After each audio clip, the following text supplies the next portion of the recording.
Hundreds of guests appeared on Dick Cavett during his legendary talk show run, but only a select few left him genuinely speechless with their beauty. These are the 9 women Dick Cavett said were the most beautiful on his show. Raquel Welch, the effortless star. Well, I'm not noted for my great literacy, so I won't comment. You're not? I think so. I mean, if I told you that I was very literate, would your socks fall down your legs?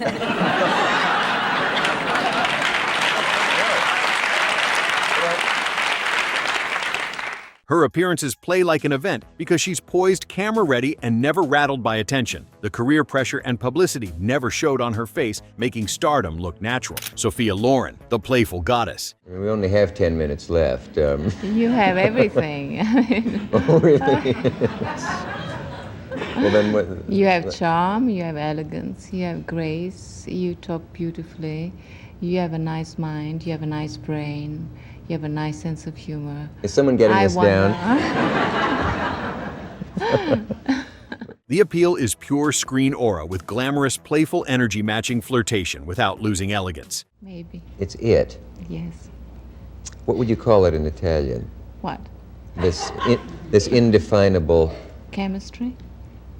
Chimie or chemi or... No, chemistry. I mean, chemistry. There's no word in Italy. You just say chemistry in Italy, yes. Chemistry, yes. The segments felt less like interviews and more like Cavett chasing a movie star's energy. Julie Andrews, the warm leading lady. Now, could you clear up one thing for me, and then we'll never have to discuss it again? Only if you'll tell me where we met. Okay, I will, right after this. Okay. Why did you not make a movie of My Fair Lady? It's never been completely explained to me. It's very simple. I had never made a movie. I was not a star. I was not box office. Her beauty on the show is the combination of polish and warmth with classic presence, but approachable. Shortened. You lost notes at both ends or yes, one end? and the whole gimmick by the time I was 17 was that I was this fantastically incredible high singer, and when I started to lose them, I thought, I might as well take my life. There was nothing else left. Really? You were that sad about it? Well, no, that worried, because I was committed to shows and I was expected to sing, and when you suddenly can't, I was kind of worried. But she read as calm, bright, and impossibly put together in the 1971 era material. Katharine Hepburn, the magnetic force. Okay. that's what. I feel awful about putting you through this whole thing because I know it violates your principles in some sense, and I feel guilty about that. Which principle? Well, I guess the principle of not making a ludicrous spectacle of yourself in public. Oh, my God. She stands out because she's striking in a different way, magnetic, blunt, and unconcerned with performing likable. It terrifies anybody who's intelligent to do anything.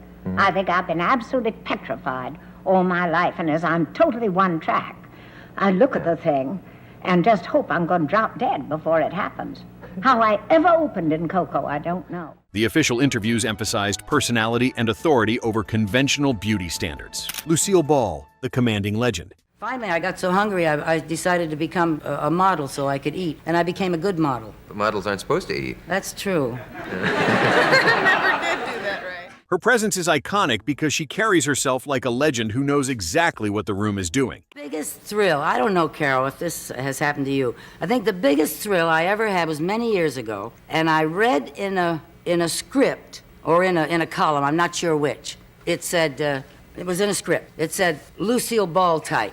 You know what I mean by that? Yeah. Like, and you realize you've become a type yeah, that you're... that was one of the biggest. I said, oh, I didn't care that I didn't get the part. Yeah. Cavett told friends, Ball has that unmistakable star glow, commanding vivid and camera-perfect. Ingrid Bergman, the luminous classic. I didn't realize myself that it was really from morning to night, a constant work, even when you are at home. Yes. There's one scene in which they pan from your hand up, so we see that it is actually you playing the piano. She comes across as refined and luminous in a quiet, classic Hollywood way with a warm smile and gentle confidence. The tone is reflective and intimate. And it takes courage to take all the makeup off and really show what you are in real life. And to not shoot it through... He helped me to do that. I mean, he gave me courage. I said to him, oh my God, when my fans see me like this, I'll lose them all. And he said, don't worry, I'll get you new ones. It's an answer for everything. making her elegance feel even more pronounced. Cavett said, "Bergman doesn't strain to impress. She just is." The official clips show a woman completely comfortable in her own skin. Dick appreciated that Bergman brought old Hollywood grace without pretense. A completely new way of thinking. And you see, that is what a good director can do. He gives you the thought so that then you can project that. So he gives you precise images to picture, Yes. even. Well, and, sometimes you have the same thought. I mean, he will not say anything because he sees in your face that you are thinking what he wants you to think. The warmth made every conversation feel personal. Cavett told his staff, "Bergman makes you believe in movie magic again." Her gentle confidence stood out in an era of manufactured celebrity. Bette Davis, the electric intensity. Of course, I'm going to talk to you tonight in Southern. Because you said all the ads today said Jezebel was coming here tonight. Jezebel. The ads, did you see the ads? Yeah. Jezebel, so I got to talk to you in Southern. Okay, go ahead. It'll drive you quite stark, raving mad before the show's over. She isn't beautiful by softness, she's beautiful by intensity, with sharp eyes, total presence, and a vibe that dominates the set. And for some crazy reason, he always called me the little Southern girl. For some crazy reason. And so much of my career has been playing Southern women, you know. But not the Southern woman. Not the one in Gone with the Wind. No, well, get out of the water, I'll tell you that story. Okay. The full show material highlights how electric she is in conversation, making her unforgettable on camera. Cavett told friends, "Davis commands every second. You can't look away." The sharpness wasn't aggressive, just undeniable.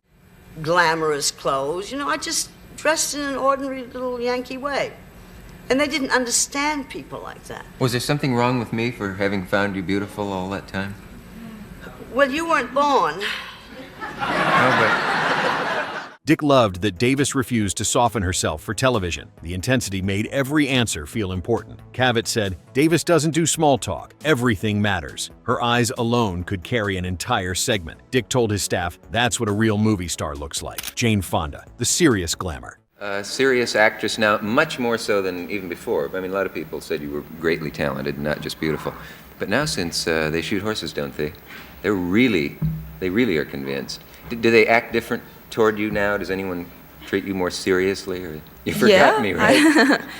Yes, I guess they do. People treat me more seriously because of that, because of things that I'm talking about, because of things that I'm doing. Her appeal is the mix of striking looks and high-control composure, being glamorous while staying serious and direct. It would be very nice. Do you dream about it? Does it mean a lot? No, I've got lots of other more important things to dream about. Such as? Oh, wow.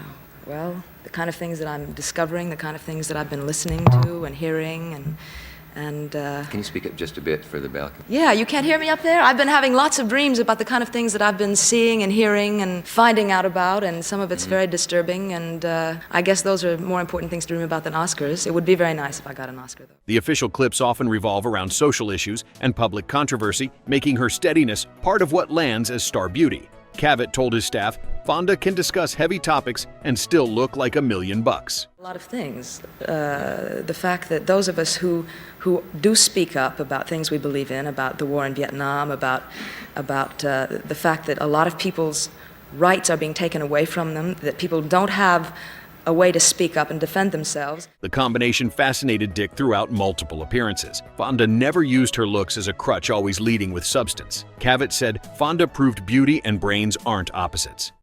I dreamed a New Yorker cartoon the other day, which was a wife in one of those maybe Saxon or someone who draws the suburban people, saying to her husband, I won't understand this new war in Vietnam until I know which side Jane Fonda is on.